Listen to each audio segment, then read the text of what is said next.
Hello everyone, welcome to Singapore Machine Learning Meetup Group. So it is our session. We are going to look at Introduction to Machine Learning. So throughout the year, we are planning a couple of meetups, online meetups and probably physical meetup eventually. So through these meetups, we are looking at several areas in data science AI technologies.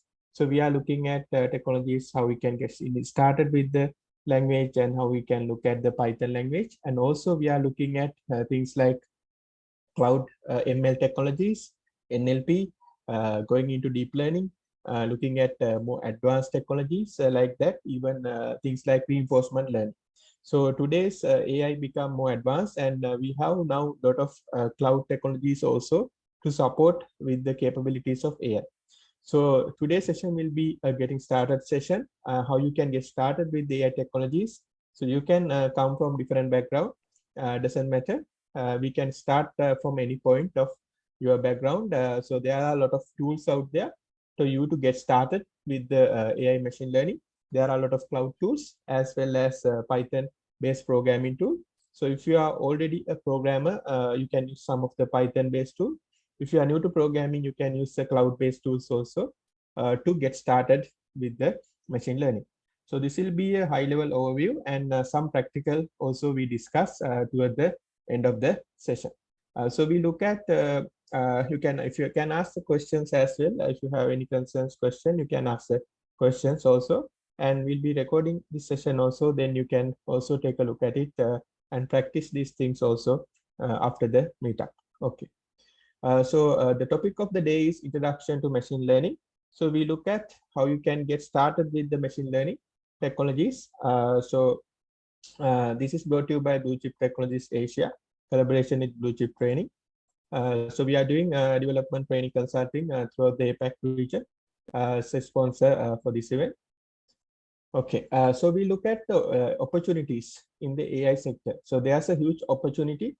If you look at today's, you can heard about the startup technology. So if you look at AI startup, there's a huge opportunity. So there are a lot of investments for AI startups compared to other type of startups. So you have IT, blockchain, like the technologies. For AI startup, there's a huge investment, and because the technologies we are working on really advanced. So that's why learning AI technology will be really beneficial for your careers in coming years. So you can see different areas of investment and business opportunities. So even if you are doing software development, software side, still the AI is really important, because now it becomes part of our everyday life. AI becomes part of our everyday life. We cannot skip that. So if you look at LinkedIn, Facebook, YouTube, everything AI based is already AI is used every day. So AI becomes a part of a software features like in today's world. So if you are building any kind of software, now you need to have some kind of AI feature.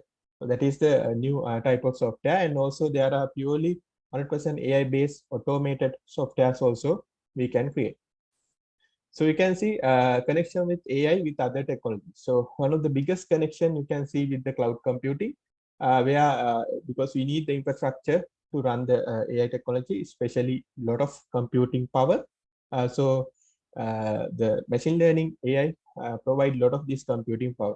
So it connect to other technologies such as IoT, robotics, AR, VR, drone technology, likewise. So you can see there's a huge connection between different type of technologies that we use. So you cannot skip the AI technology in your day-to-day life. So as IT professional or you are new to the field, doesn't matter, you need to follow this technology. So these are some of the potential uses of the AI.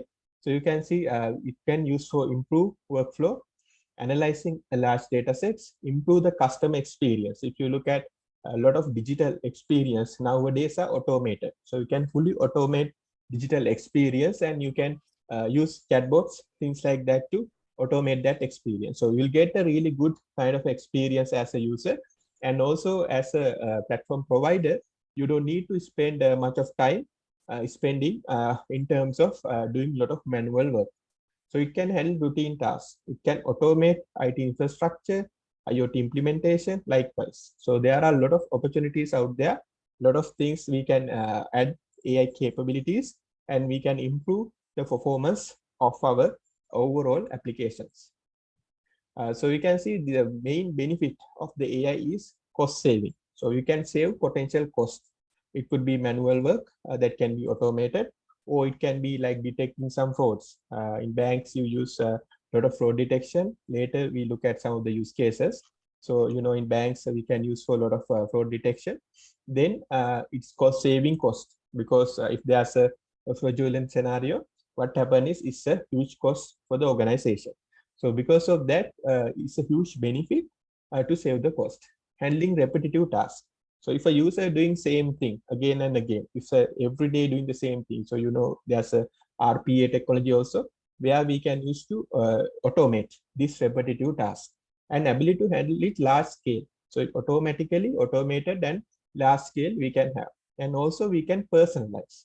So the experience you get in Google search, Facebook, LinkedIn is personalized for you, because it uses recommendation like algorithms to personalize the experience. So the experience or the content you are getting is only unique to you. Anyone else, it's really rarely nowadays, if you look at big platform, will get the same thing, because it's mostly personalized, because only that possible with the machine learning algorithm. And it can discover new insights. It can discover hidden things, hidden items. It can discuss and discover and provide us, right? So these are a lot of benefits working with AI, and it's never going to go away, right? It's going to increase every day. It's going to like overtake software development as a whole, because if you look at the interest in the Python environment is quite huge. So the demand for Python developers are quite huge. So the Python is one of the like the building block, we can say, for machine learning, but Python we can use for a lot of other purposes like web development, the different integration, game development, different desktop application. But Python is a kind of a language to go, where a lot of benefits are going there in the ML environment, right? So we look at some of the high level structure, which is called data science lifecycle. So we look at how we can identify these key things. So for example, we can start with the business understanding. That means getting the requirement. So we can start with identifying requirement. For example, let's say we want to do some prediction or some analysis on a particular data set. Like let's say bank want to identify the fraudulent cases. So that is the requirement. So based on that, what we need to do is first we need to gather data. So that is where data engineer and data analyst comes in place. So you can see this is a long process and a lot of job roles are associated. It's not like one person going to do all these things. There are many different job roles associated with that. So the business understanding mostly can come from business analyst. Then data acquisition and things like that comes from the data engineer, right? So data engineer can collect this data, apply from the data sources, right? Then we can collect these things. If you have any questions, you can ask. Okay. Right. So the data engineer's main job is to gather this information, and then based on that, collect that, and then they can also provide insight from that. So there are data engineer job out there that is use a lot of different data tools, cloud technologies, things like that. Then once the data is gathered, here you can see modeling.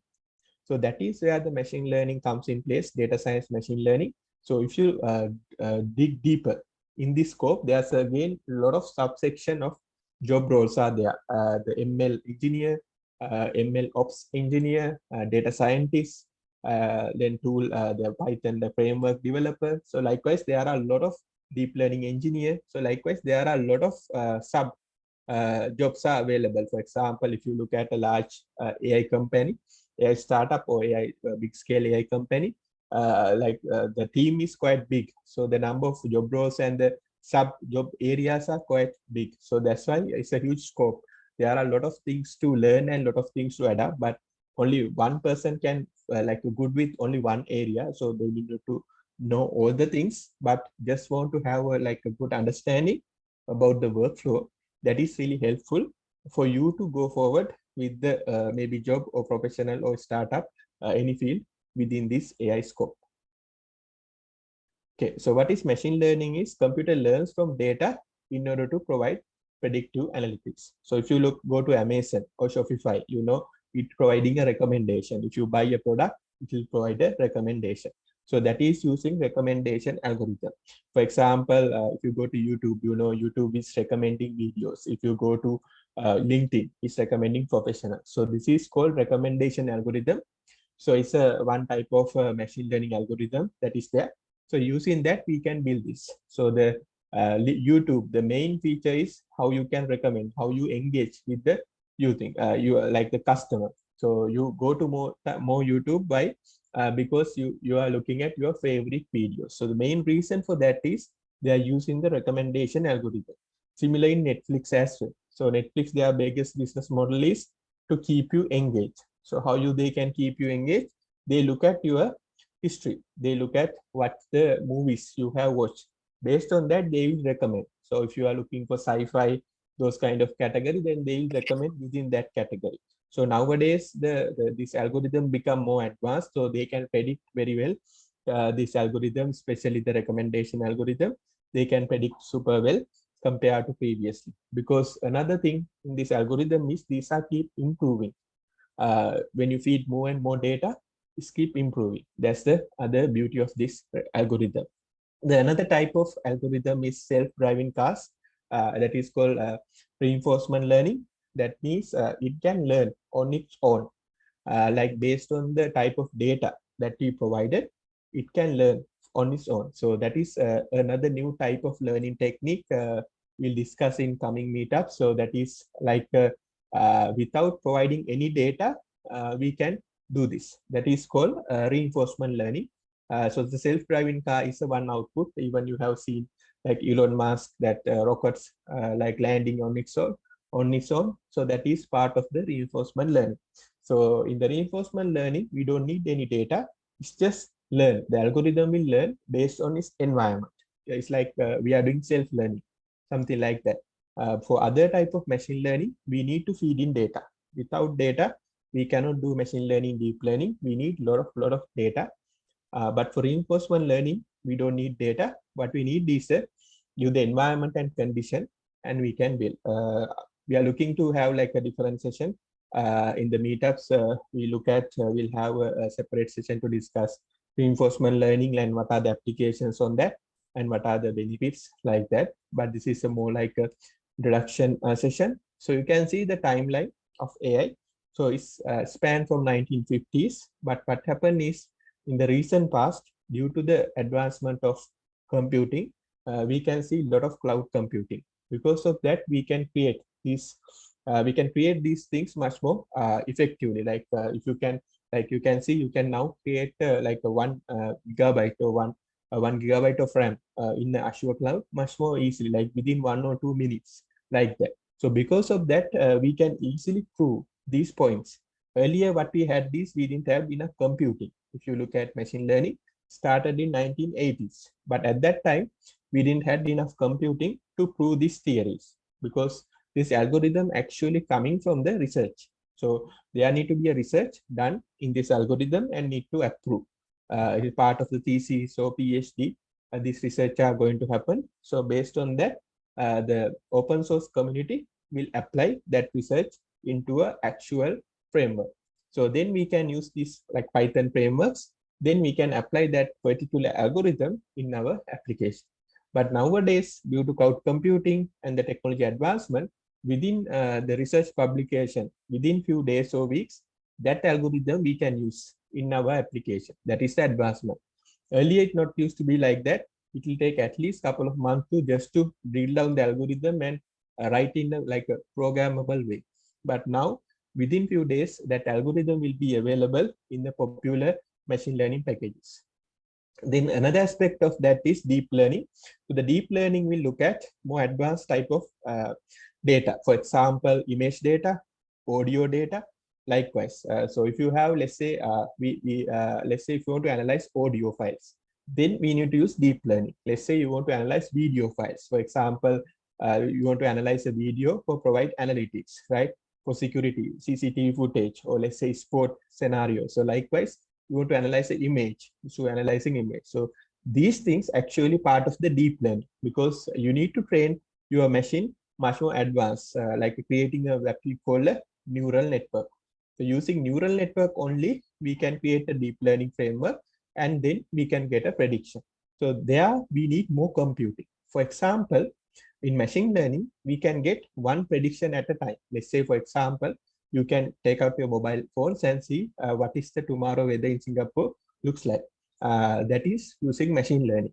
But deep learning is much more advanced, right? So, you know, like face verification, part of that. So you need to like log in with using your face to log into the system. Or if it is a tornado is coming, then we can predict the path of the tornado, right? So that is part of the deep learning.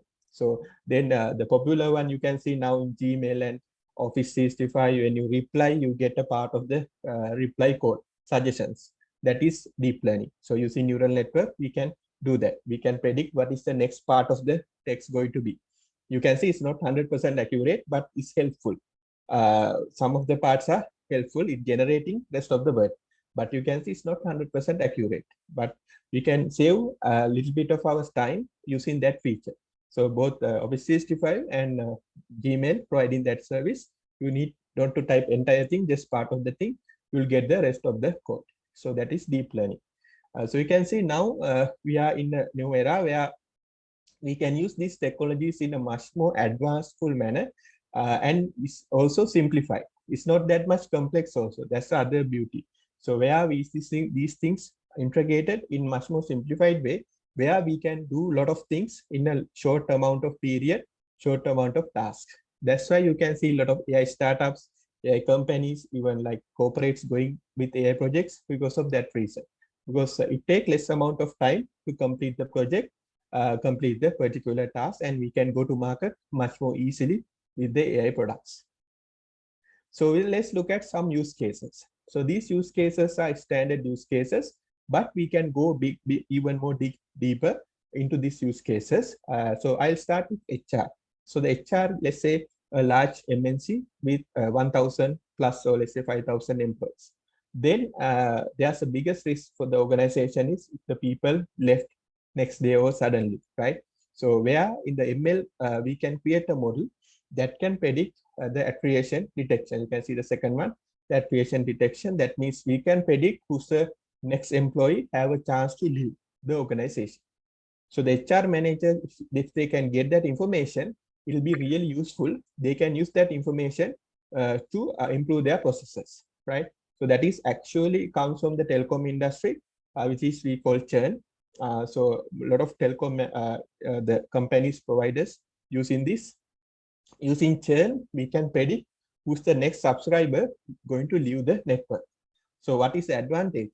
So then they can save without leaving that subscriber, because number of subscribers as a business model for the telco provider. So if they can predict who's the next subscriber have a potential chance to leave, then they can take some action like a new promotion package, providing some details like additional data, things like that. Then they can keep that, satisfy that customer, and they can keep that subscriber.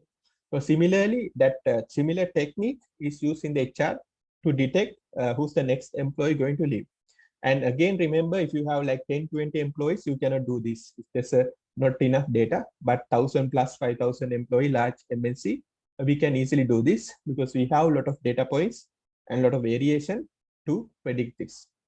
Then we can also have like chatbots, automated chatbots. So you don't need to directly call with your HR. So the chatbot will going through the initial conversation. If there's a concern, any issues regarding leaves, regarding different problems, chatbot will initially handle this. Only the final set of details can direct into the HR manager. So managing 1,000 employees, the HR manager role is quite big. So you need to have a bigger HR team to manage that.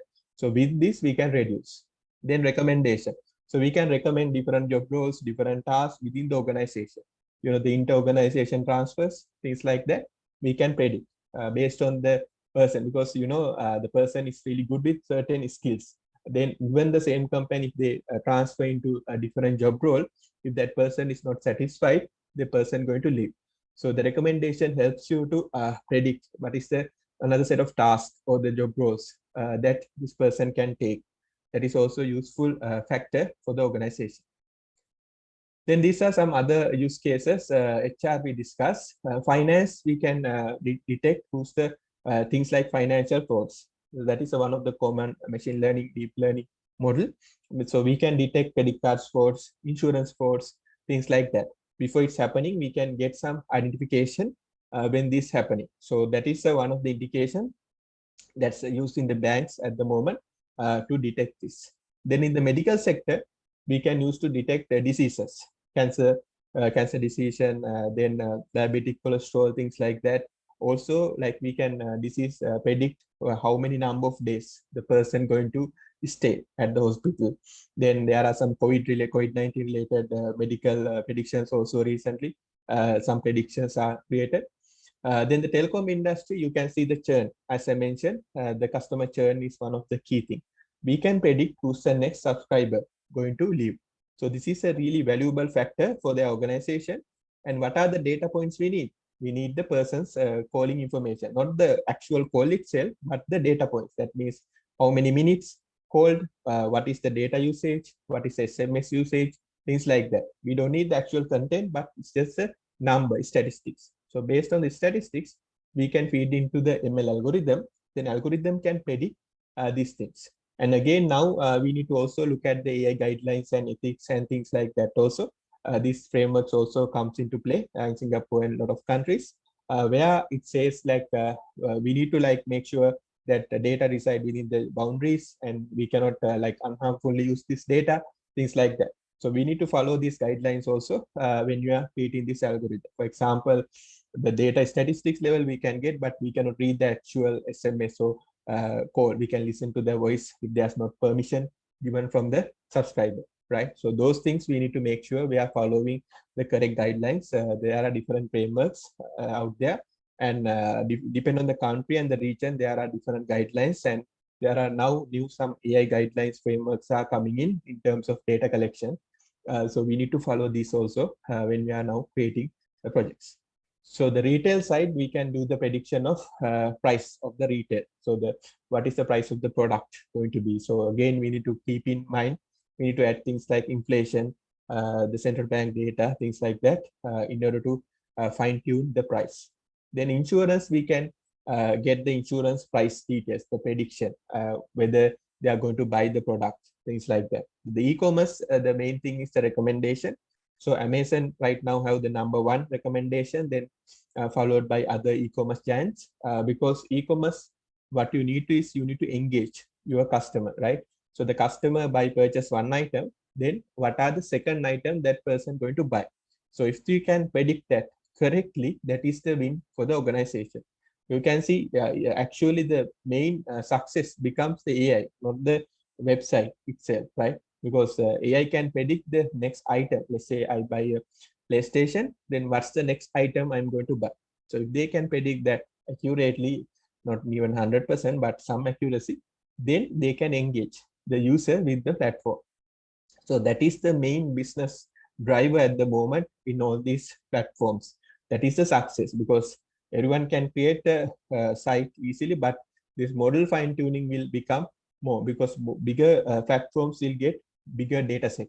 So they get a more advanced in terms of fine tuning their model, because they have a large volume of data set. That's one of the advanced that big players having compared to other small players. Okay. Then we look at some of the machine learning algorithms. So these are some of the algorithms you need to learn in order to prepare and in order to practice these things. So we need to identify what are the different machine learning algorithms out there that you need to learn to prepare yourself, right? Let's look at different machine learning algorithms. So the one algorithm is called classification algorithm. So the classification algorithm tells that the prediction is true or false, or yes or no, right? So that is the main advantage of the classification algorithm. So it can predict whether true or false, yes or no. For example, remember I mentioned about the HR. So in the HR, it can predict whether this employee going to leave, yes or no, right? Then it can predict from the, let's say, telco side, whether the subscriber going to leave, yes or no, likewise. So the classification will gives you like a binary result most of the time, or like either yes or no, true or false, something like that.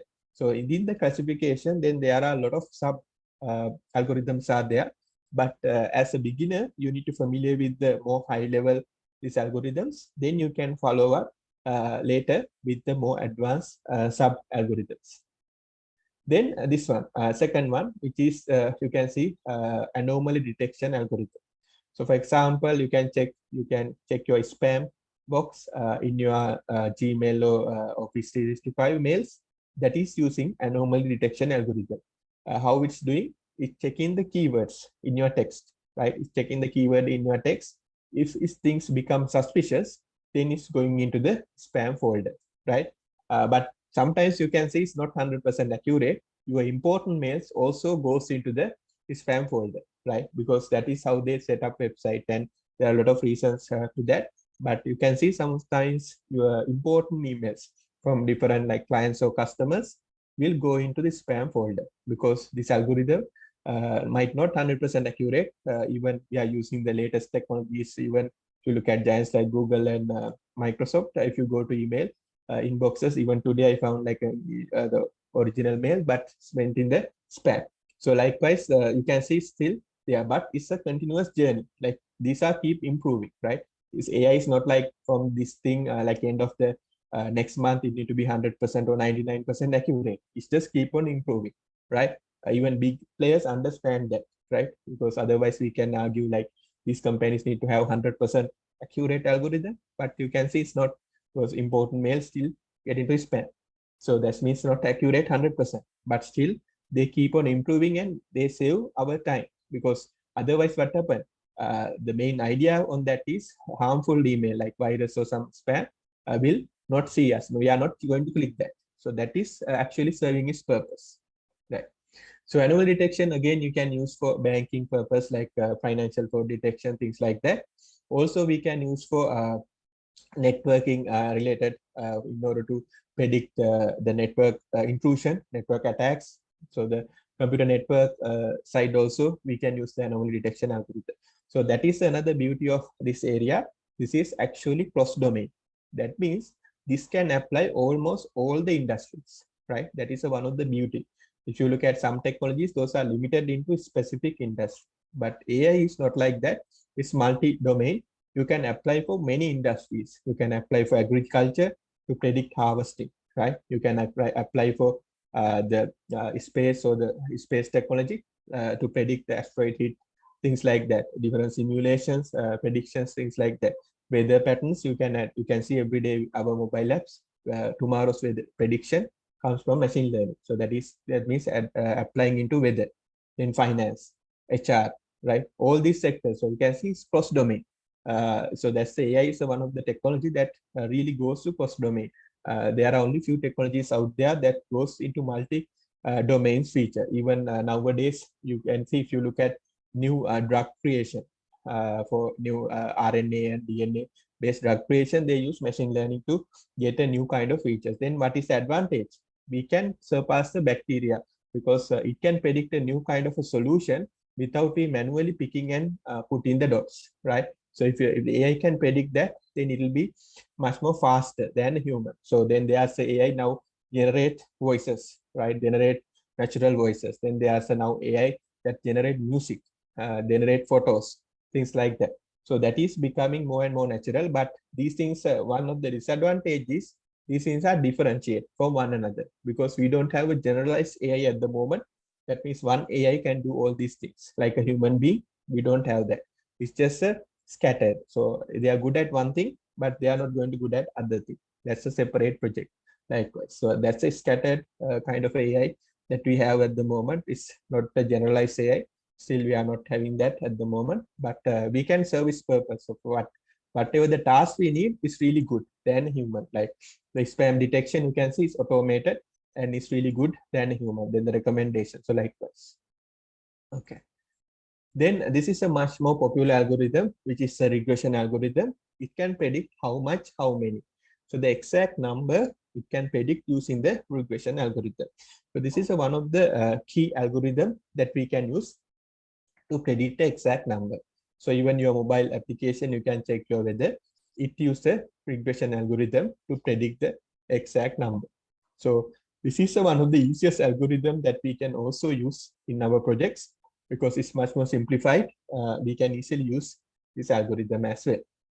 Then another algorithm is there called clustering. That means how things are organized. So we can use this algorithm to look at how things are organized, right?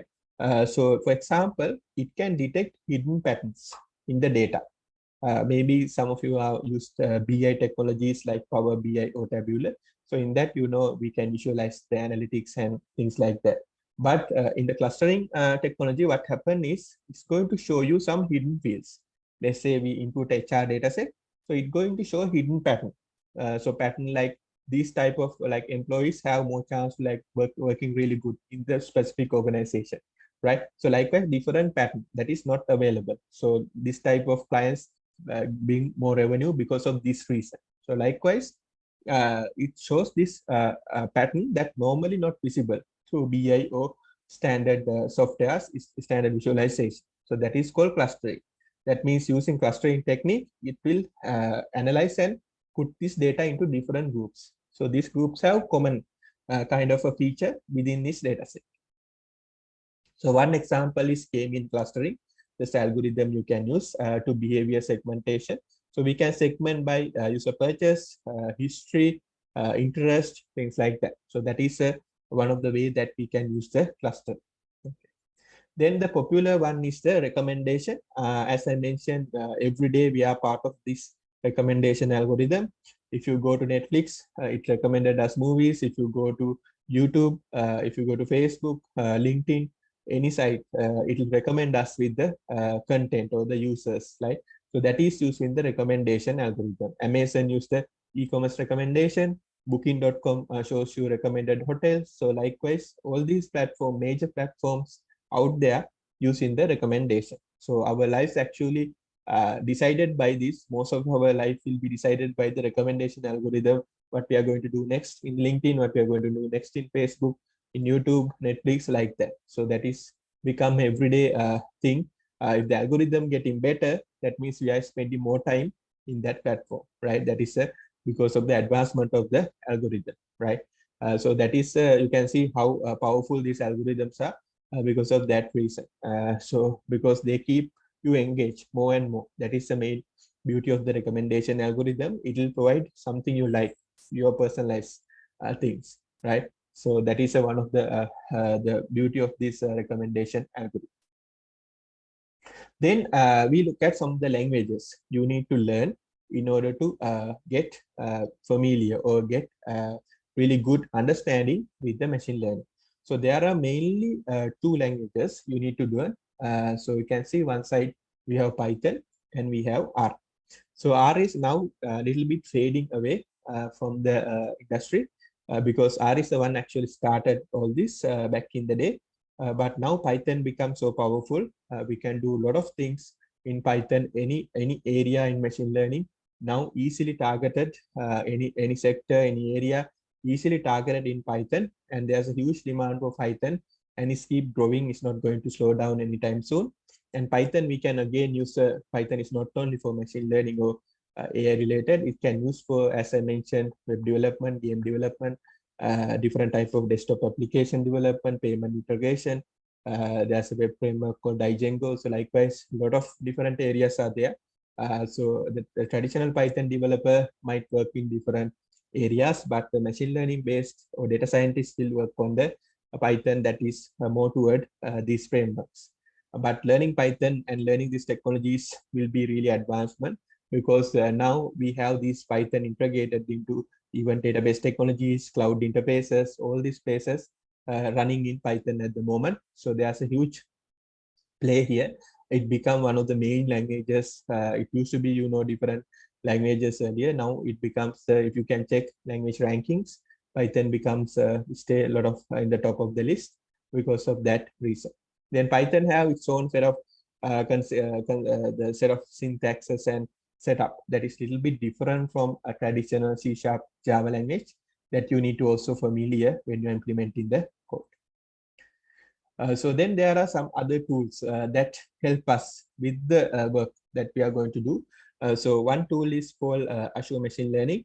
So that tool provides you a drag and drop environment to you to work with these things and get your really good understanding with the platform. So the Azure Machine Learning provide you really drag and drop environment to you to work with. So you can just drag and drop elements and you can practice these things much more easily.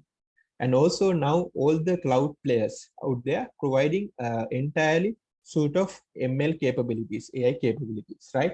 So we look at one by one. So if you look at the Microsoft, you can see they provide the AI platform. So in that, they provide a lot of different services. So they provide infrastructure, they provide the like NVIDIA-based GPU, they provide the custom AI, ML frameworks, bot frameworks.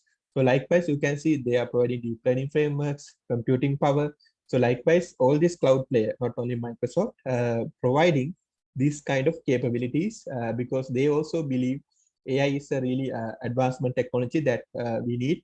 And also the computation, they can like use leverage whatever their platform. So the Microsoft, AWS, Google, all are providing these things, and even Google is providing free support. We can like even do our entire project in the cloud free of charge with Google Cloud. I will show that later. So we are using Google Collab. We can do that our entire projects, like not until the enterprise level, but until like a prototype level. We can easily develop without any charge using Google Collab, where they provide all the frameworks, CPU runtimes, all these things, and easily shareable environment. So I will share that. I will show that small demonstration after this set of slides. Then AWS also providing a lot of different AI services. Only thing is that these each of these have different names because you know the IP copyright issues. You cannot have the same name across the platform. So they will provide different kind of platform and the features in each of these. So you will get different kind of a behavior here, right? You will get a different kind of a behavior when you are working. So that you can familiar with the tools here. You can familiar what are the different kind of tools available. So the AWS, you have specific set of tools. Then Google Cloud, they are providing another set of tools like that. Okay, so the IBM also providing AI tools, but nowadays you also maybe seen the news like IBM getting a little bit thrown away from the technology landscape because of the other technology companies that is out there. But IBM also providing a lot of AI capabilities in the cloud. They also initially come up with the Watson also based on their founder. So they are also providing a lot of these things, right? So then it's based on the cloud platform you are using. Let's say your organization, you are using AWS, then you might also need to look for the AWS AI services. Then let's say in your organization, you are using Azure, then you need to use the Azure services because otherwise the collaboration become a bit difficult connecting these multiple services. And also you can do all this locally as well without any restriction. These are fully open source software. You don't need to pay anything. Everything is free of charge. You can download the software and you can start to play around. Everything completely free, and everything will be built on your own because you are not paying for any software. Everything is open source. You can easily use that technologies. Then Oracle also providing, as I mentioned, the AI capabilities, and also the Oracle providing their own BI solution, data lake, data warehouse. These are more concepts coming toward the data engineering side. So they will provide these kind of capabilities as well in terms of data acquisition and data gathering, right? So we'll have another meetup in terms of a cloud only one. So we look at different cloud capabilities, things like that in coming meetups. When in terms of softwares, so we can see these are different softwares you need to be familiar. One software called PyCharm. So PyCharm is a popular software. It's a development software among developers that to use in the Python-based development. And another software is called Anaconda. Using that, we can develop Python software. So let me show that. So the Anaconda software, you can go to the official website and you can download it, right? You can go to the official website. Let me show that. So this is the official website in anaconda.com. And in that, you can go to the individual edition, right? So in the individual edition, you can download this one. So once you click the download, you can see you can select from the different version. Let me share this URL also in the chat, so you can also take a look at it. Okay, so here you can see is cross-thread form. That means you have application for Windows, Mac, and Linux. So you can see there are a lot of packages built in. So you don't need to install much of packages. A lot of packages are built in to this one. So we can easily consume these services much more efficiently. And the user interface also much simpler, where you can see it integrated with a lot of different softwares. And let me show that as well. So you can also download this software and you can start working in your application. So this is the interface, this is the actual software, where you can see a lot of softwares are built in into this. And there's this environment section where you can add different packages, things like that. By default, a lot of the data science packages are already installed in that, so you don't need to worry about installing any softwares. Then you can see you can use the Spider software here, launch, and then it's a desktop editor where you can use to build your application Python in your desktop environment. So let me show that application as well. So once you install that application, you can see an interface like this. Let me clear this. So in this, you can see the file is .py. So we can create a new Python file, which is a .py file. So in that, we can start implementing the code. So you need to familiar with some Python code to implement this in here. So for example, let's say we want to visualize a chart, right? There are packages for that. We want to do data manipulation. There are packages for that. Then we want to ultimately go into machine learning. There are packages for that. So we need to familiar with the relevant package. Even let's say we want to go into deep learning, we need to familiar with those packages. So based on the area of focus that you are working on, we need to familiar with the relevant package. So let me do like a quick example. So here we can say we can get the packages here, right? So here you can see, everyone can see the text. So import, using import, we can import the different packages like this. So the NumPy is a package that we can use to number processing. Similarly, we can use scikit-learn, we can use the TensorFlow, PyTorch, Keras, like different packages in order to do the machine learning, right? So here we can use this, and then in this particular one, I'm going to show how to draw this chart that is there.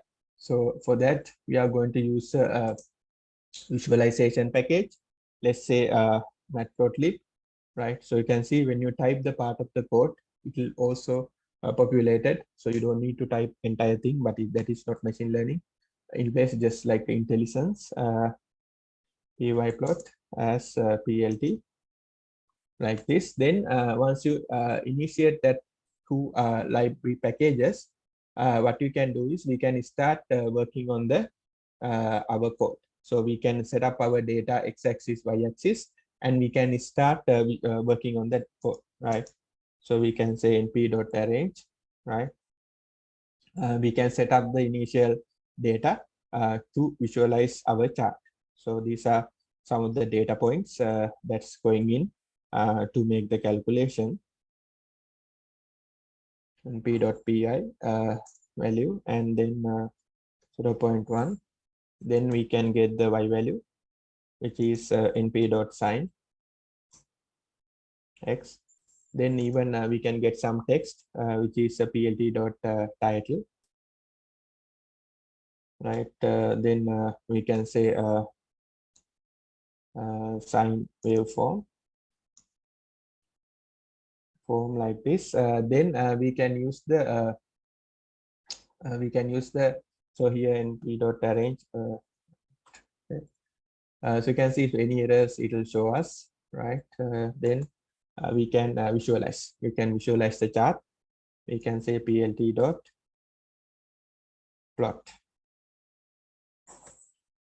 X and Y.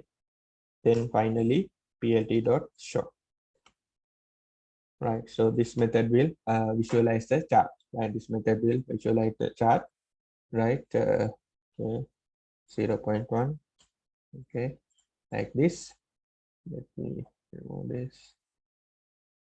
So here, then you can see the plot, this one, new one. Let me remove this to make it clear. Okay, now there's no plots. Okay, so you can see now a plot is generated like this, right? So you can see we don't need to do a lot of coding actually to get this, right? So that is the simplify because of Python. If you look at C#, Java, and things like that, we need to do a lot of coding in order to get the chart or visualize like that. So that is the power of machine learning, these packages. So yeah, we can use a minimum set of code to do that. So let me also show that Google Colab I mentioned. So you can go to internet and search Google Colab, and you need your Gmail account. I think everyone having a Gmail account. So using Gmail account, you can go to Google Colab and create a new file. So you can just create a new file. So where you can see we get this kind of a interface.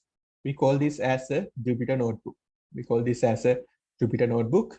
So in this, what you can get is a interface that we can work on our project, and this is running in the cloud, right? So what is advantage? We don't need to worry about computing. So we can use the cloud computing because it's run on the research.google.com.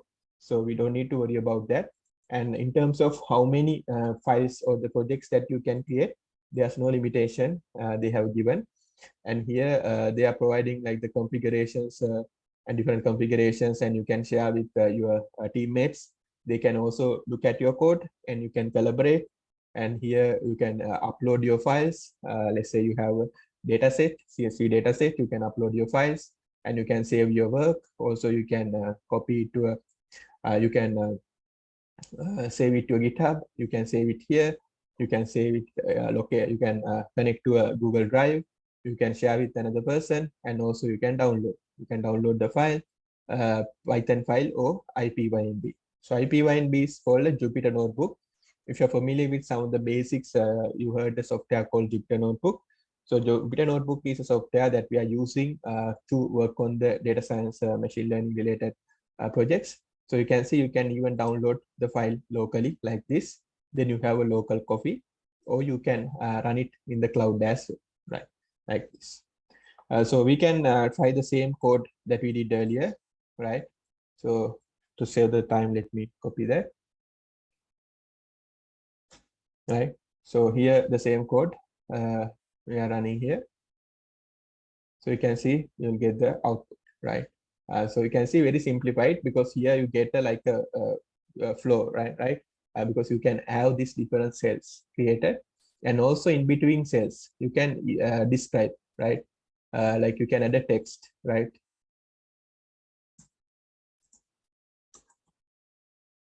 Like this, right? You can add a text like this. So you can like describe what you are doing, because you know ultimately when we are creating projects, it's not like one person work. We need to work in a team, so that is a team effort. So the team members can collaborate, they can also join, and also if there's an issue or like that, you can share this. You can see you can share your project with other members, right? You can share with the project with the other members, and you can invite the members, right? You can invite other members as a collaborator or as a view. So if there's issues or things like that, they can also join in and they can support you also with that. So you can see a lot of benefits are there, and it's completely free. They are not charging at all. There are some charge based on the computation. For advanced computation, they are charging, but for the this basic features, they are not charging. So you can even check different like session computation. You can see at the moment I'm using 1 GB of RAM in here. So they are giving that completely free, and yeah, I think we can check even more details, system RAM, disk, things like that. Only thing is that they are killing the session after like a couple of hours. If that is inactive, they are doing that. Only the paid version not going to do that. So you need to run this again from the beginning. That's the only downside in the free version, but you can use completely for all your projects much more efficiently using this version, right?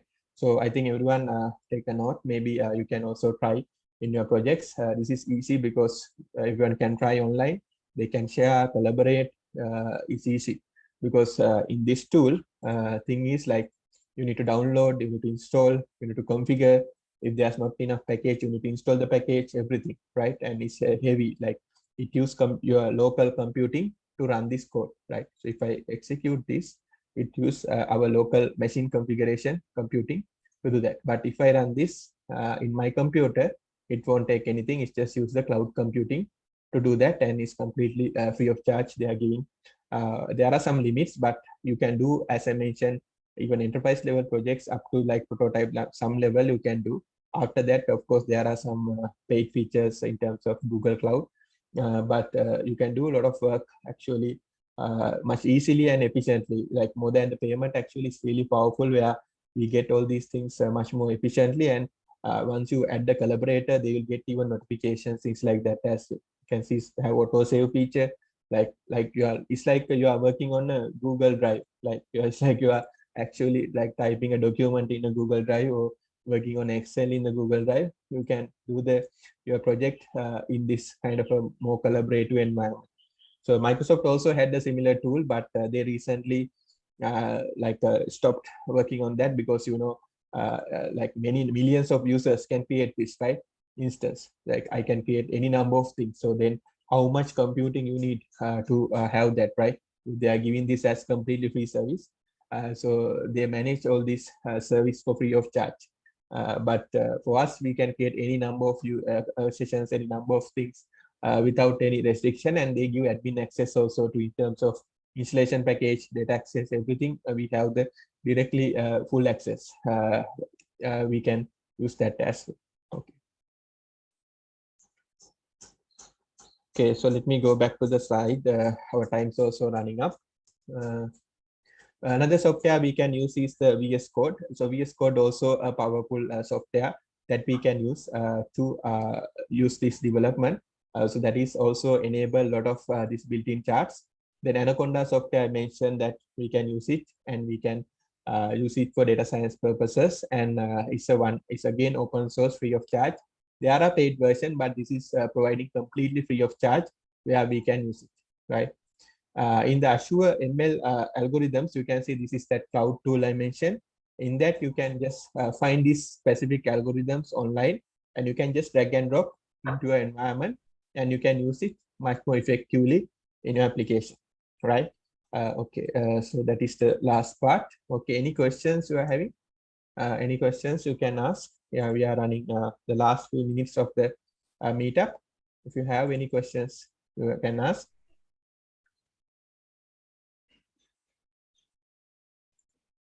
Right, so make sure to practice these things. So I think Google Collab you can easily find from the Google. I didn't share it in the chat. You can just type Google Collab, and you can easily get the Google Collab and create a new notebook. And then you don't even need to download the software. Everything is there.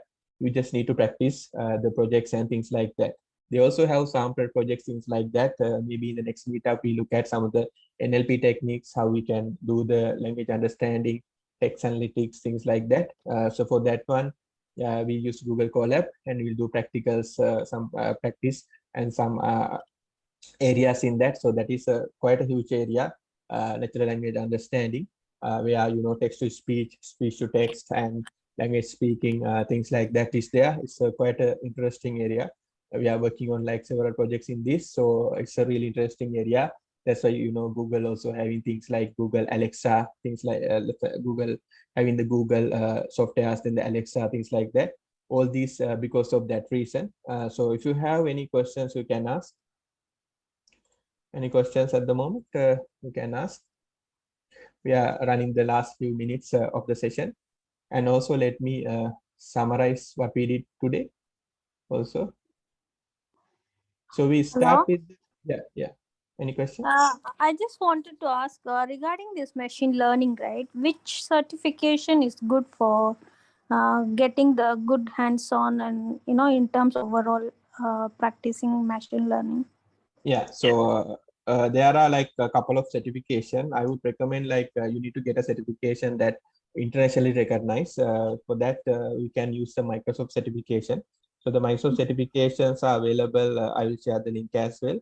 We are in the Microsoft, there's a separate certification site, which is you get official certification signed by Microsoft, and even the Microsoft CVO's digital signature also there in that certification. So that is really good. Then like, institutes also provide certifications, but other than that, the Microsoft certification will give a global validation because it's a global tech company, and they have a foundational courses as well, which is going through some the basic things that we discussed.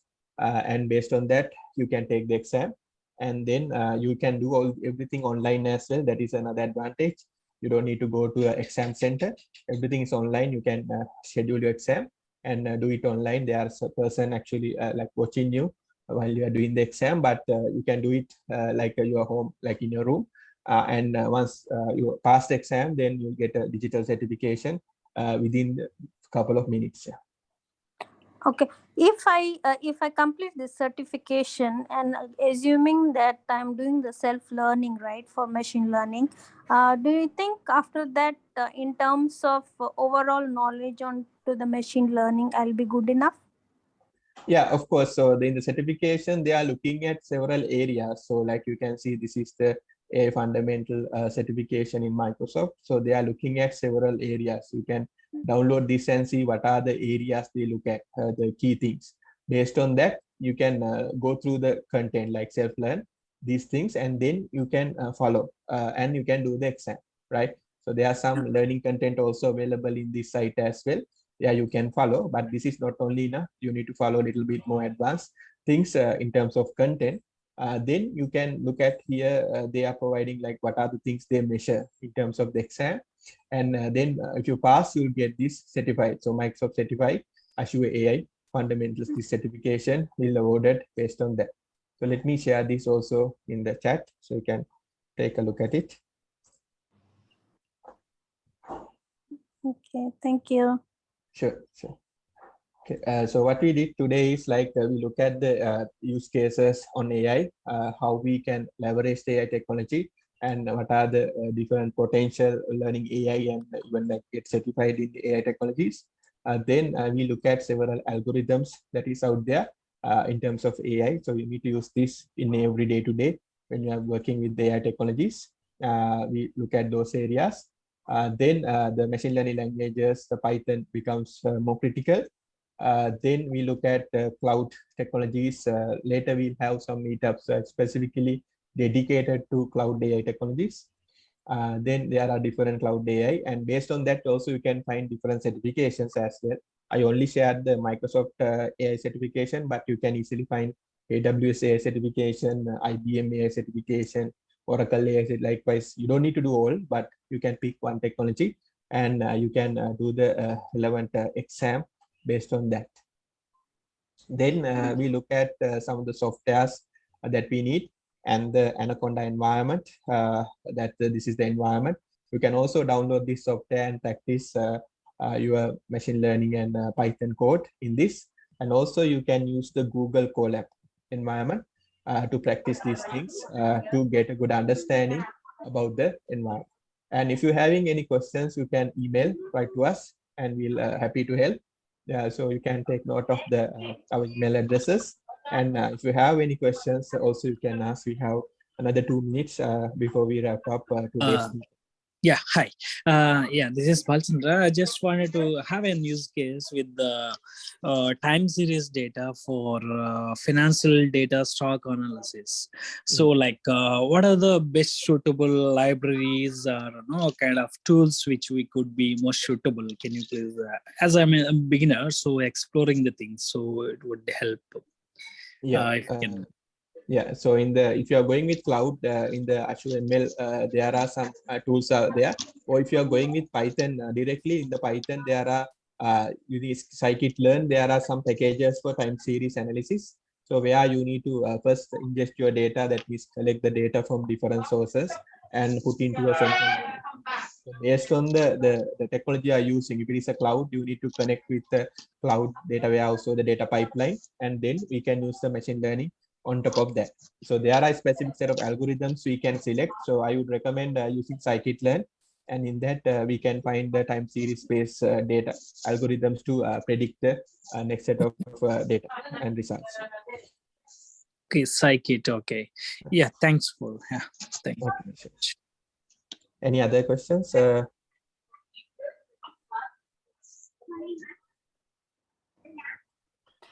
Just one more question. The algorithm which you highlighted, right?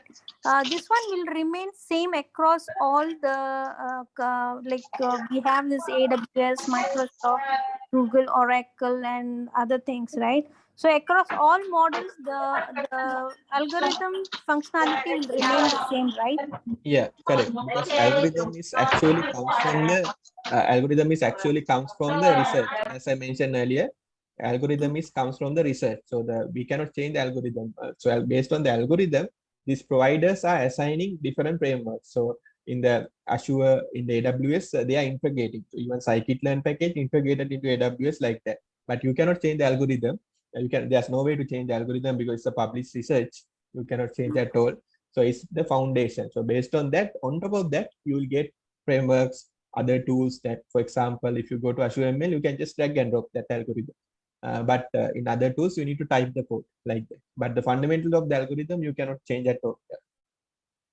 Okay, the base will remain the same across all the. Exactly. Okay. So if I do the certification or do my learnings on one particular Microsoft, if I say, then based on that understandings and whatever I've learned during that course, I would be able to apply the same thing for Google if I'm going for Google technology or using Google tools, right? So Yeah, then exactly. okay. So Thing that is won't like, change. yeah, only they are changing the names because of the copyright issues and things like that. So the way Okay. they are solving that particular service is different. Like maybe you need to do 2-3 additional steps, like different way, like for properties, and because otherwise they can like sue for copywriting infringement and things like that. So you cannot have the same name, but ultimately it's the same thing that they are doing, trying to achieve, but in a different form. So name is different, like properties and options are different, but ultimately same thing. Okay. Thank you. Okay, sure. Thank you all for joining the today's meetup. I think it's really valuable for everyone, and thank you for staying until the end as well. I will be sharing this in the meetup group as well, so you can take a look at the video. And we are planning to have bi-monthly or monthly meetups like this to bring you a lot of informational sessions regarding machine learning and some practical sessions, how you can practically apply these things. So it will be helpful. So do mention for your the colleagues and friends also about our meetup group, and looking forward to see you again in the meetup, and have a good night. Thank you. Thank you. Thank you. Thank you. Thank you, Adita. Thank you.